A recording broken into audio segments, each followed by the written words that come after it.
Hey, North Country, how about a 2-minute sermon? Acts chapter 27 and verse 21 is a place you can go right now if you're interested. It picks up partway through the story of Paul when he was en route to Rome and was going as a prisoner to appeal before Caesar. And now we all know Paul, his ambition was to preach the gospel, and so here he is on board a ship that's going down.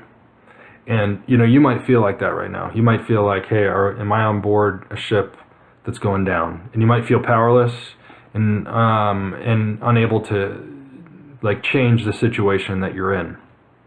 Listen to what happens to Paul, and then as a result on board the ship. No one had eaten for a long time.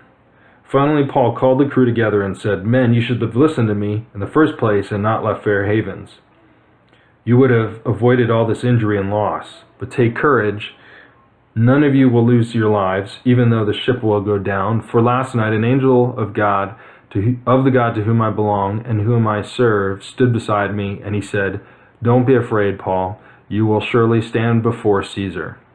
What's more, God in his goodness has granted safety to everyone sailing with you, so take courage, for I believe God, it will be just as he said, but we will be shipwrecked on an island."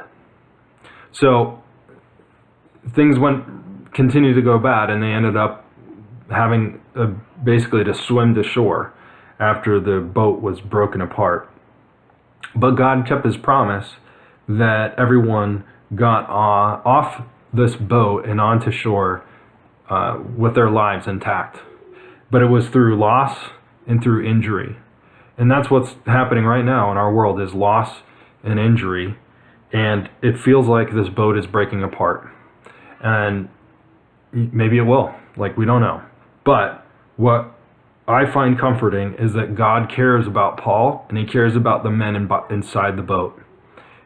He cares about them so much so that even these men who are not Christians, God spares and gets them all ashore safely. Another thing that's cool and interesting here is Paul, even though he is powerless, he's not powerless.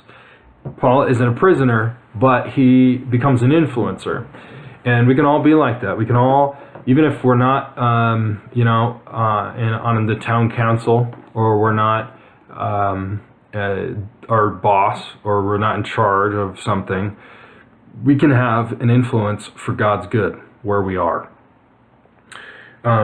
Another thing to take note here is that